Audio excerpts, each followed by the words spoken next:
लगता है मोकामा की सीट अब फाइनल होने की कगार पर है और अनंत सिंह यानी छोटे सरकार अब उस पर काबिज होने वाले हैं। यह अलग बात है कि हो सकता है कि अनंत सिंह को सीधे सीधे ये सीट ना मिले, लेकिन वो जिसके सिर पर हाथ फेर दे उसको ये सीट दे दी जाए। यानी कुल मिलाकर के ऐसा कहा जा सकता है कि अनंत सिंह के खाते में ही वो सीट आनी है, चाहे उनकी धर्मपत्नी को मिल जाए, चाहे उनको मिल जाए। ये तो सोने पे सुहागा उनके लिए हो जाएगा कि उन्हें ही ये सीट मिल जाए, या फिर उनके दो बेटे भी हैं जिनको वो आगे कर रहे हैं, यानी कि अपनी राजनीतिक विरासत अपने उन दो बेटों को सौंपना चाह रहे हैं, तो हो सकता है कि उनको सीट मिल जाए। तो कुल मिलाकर के ये कहा जा सकता है कि मोकामा में अगर कोई जेडीयू की नैया पार लगा सकता है तो वो खुद अनंत सिंह है। अब इसका एक नज़ारा देखने को मिला पोस्टर में, जहां पर वो ललन सिंह को बड़ी छवि का बना करके खुद नीचे आकर के ये दिखा रहे हैं कि अब हमारे बीच में किसी तरीके का कोई मतभेद नहीं है। और अब जेडीयू में जो कार्यकर्ता सम्मेलन जेडीयू का होने वाला है मोकामा में, तो वहां पर दोनों ही साथ साथ फिर से नजर आने वाले हैं। तो ये वो तमाम संकेत हैं जो ये बता रहे हैं कि अनंत सिंह अब लगभग सीट के बहुत करीब पहुंच चुके हैं और टिकट मिलना तय हो चुका है। चाहे नीरज कुमार की बात कर लें, चाहे दूसरे तमाम भूमिहार गुट के बड़े नेताओं की बात कर लें जो मोकामा पर अपना दावा ठोक रहे थे, अब शायद वो समझ गए होंगे कि यहाँ पर अनंत सिंह के अलावा किसी और की नहीं चलनी है। और केवल यही एक पोस्टर वाली बात नहीं है, पोस्टर और भी कई लग रहे हैं बिहार में और उसके अलग अलग मायने निकाले जा रहे हैं। तो क्या मोकामा से ये जो पोस्टर नजर आ रहे हैं मोकामा में जगह जगह पर, तो मोकामा से क्या अनंत सिंह की सीट फाइनल हो गई है? और जो दूसरे पोस्टर लग रहे हैं बिहार में, उसके क्या मायने हैं? तो इसके बारे में तमाम जानकारी आपको आज के इस वीडियो में मिलने वाली है, तो इस वीडियो को आखिर तक जरूर देखिएगा। नमस्कार, मैं हूं डॉक्टर सुरजीत सिंह और आप देख रहे हैं यंग भारत न्यूज। अगर आपने अभी तक इस चैनल को सब्सक्राइब नहीं किया है तो सब्सक्राइब कर लीजिए, कोई पैसा नहीं लगता है, मुफ्त में सब्सक्राइब कर लीजिए। और अगर आपको ये वीडियो अच्छा लगे तो इसको लाइक कीजिए, शेयर कीजिए और कमेंट जरूर कीजिए। तो बिहार में सब तरफ आजकल पोस्टर वार छिड़ा हुआ है और पोस्टर वार ऐसा कि सब लोग अपने मन की भड़ास निकालने में लगे हुए हैं।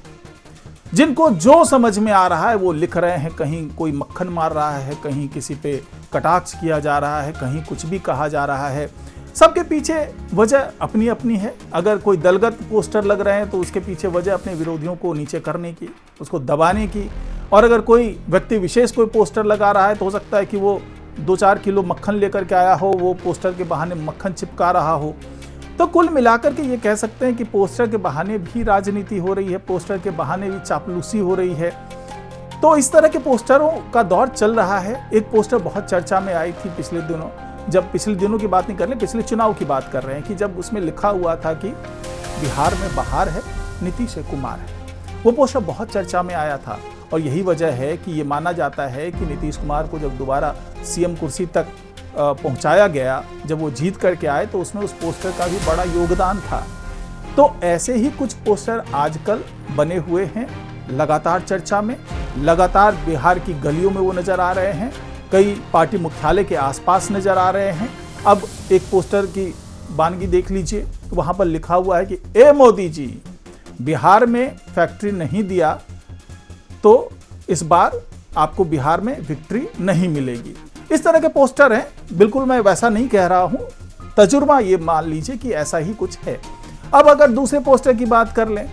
तो एक पोस्टर ऐसा नजर आता है, उस पर लिखा होता है त्रिदेव। एक तरफ अखिलेश होते हैं, बीच में तेजस्वी यादव होते हैं, बगल में राहुल गांधी होते हैं। तो क्या ये त्रिदेव हो गए? यानी कि देवताओं की पंगत में ला करके इनको खड़ा कर दिया गया। अब दूसरी तरफ जो मैं ललन सिंह की बात कर रहा हूं, मैं अनंत सिंह की बात कर रहा हूं, तो उस पर लिखा होता है कि जनता मालिक सादर आमंत्रित, यानी कि वो जनता के मालिक हैं ललन सिंह। तो कुल मिलाकर के ये कहा जा सकता है कि बढ़ा चढ़ा करके पोस्टर में कुछ भी लिख देने की परंपरा तो शुरू से रही है, लेकिन ये पोस्टर बिहार की राजनीति को दिखा रहे होते हैं। बिहार में किस तरीके की राजनीति चल रही है कि भाई बिहार में नहीं दिया फैक्ट्री तो बिहार में अब नहीं मिलेगी विक्ट्री। अब इस तरह के सेंटेंसेज ये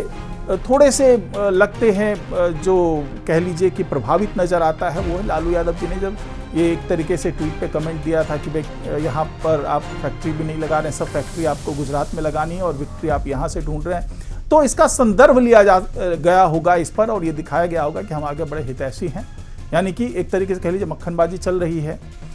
और उसी तरीके से एक सज्जन आते हैं जो आरजेडी के कुर्जी से बड़े नेता खुद को बताते हैं, वो आकर के पोस्टर लगा देते हैं त्रिदेव का, वहाँ भी 2-4 किलो मक्खन मार दिया जाता है पोस्टर पर।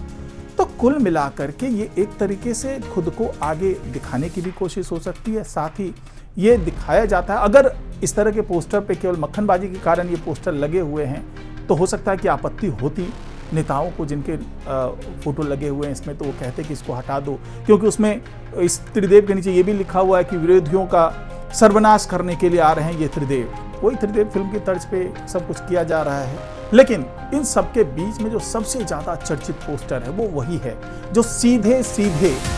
मोकामा की राजनीति की ओर संकेत कर रहा है। और मोकामा की राजनीति ऐसी जहां पर पिछले कम से कम 1.5 से 2 महीने से उठापटक चल रही है।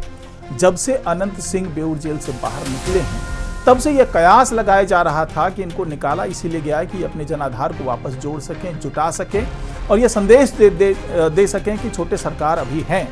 और मोकामा में छोटे सरकार के अलावा किसी की नहीं चलने वाली है। और ऐसा दिखा भी, पहले नीतीश कुमार के साथ नजर आए, बाद में उन्हें लगा कि भाई नहीं, लल्लन बाबू जी के साथ नजर आना चाहिए, तो लल्लन बाबू के साथ नजर आने लगे, उनके साथ जनसंपर्क अभियान कर लिया। लल्लन सिंह ने साफ साफ कह दिया कि भाई अभी भी आपका जलवा बरकरार है मोकामा में। उसके बाद दौड़े पहुंचते हैं अशोक चौधरी के पास, उनके साथ नजर आते हैं, फिर नीतीश कुमार के साथ नजर आते हैं, अपने 2 बेटों के साथ नजर आते हैं। तो कुल मिलाकर के संकेत बराबर यही मिलते रहे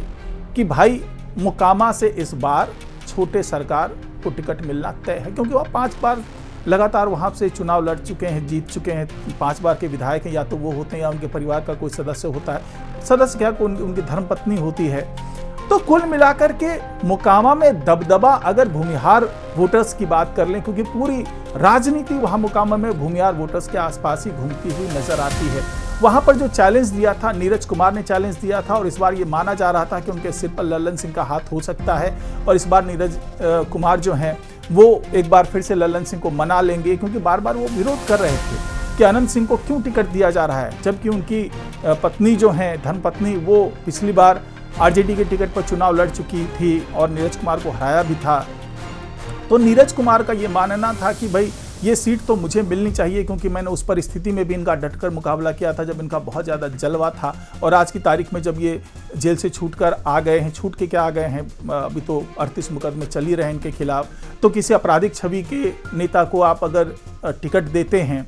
तो ये थोड़ा सा गलत संदेश जा सकता है, जबकि मैं आपका बहुत ही ऐसा कार्यकर्ता, समर्पित कार्यकर्ता रहा हूँ, वफादार कार्यकर्ता रहा हूँ, जिन्होंने 2-2 हाथ कर लिया अनंत सिंह के साथ में, और उसका मुझे फ़ायदा ये मिल रहा है, या उसका कहने पुरस्कार मुझे ये मिल रहा है कि मुझे इस बार टिकट नहीं दिया जाए। इस तरह के तमाम जो भावनात्मक संदेश भी देने की कोशिश की थी नीरज कुमार ने, लेकिन लगता है कि अब सब कुछ सेटल्ड होता हुआ दिख रहा है, क्योंकि अनंत सिंह लल्लन सिंह से भी मिलते हैं, और अंदर खाने बात ये भी है कि नीरज कुमार को भी मना लिया गया है, उनको भी बता दिया गया है कि भैया हमें इस बार सीट चाहिए, और सीट चाहिए तो यहाँ पर अगर आपके खिलाफ अनंत सिंह उतर जाते हैं, हो सकता है कि अनंत सिंह भी हार जाएं,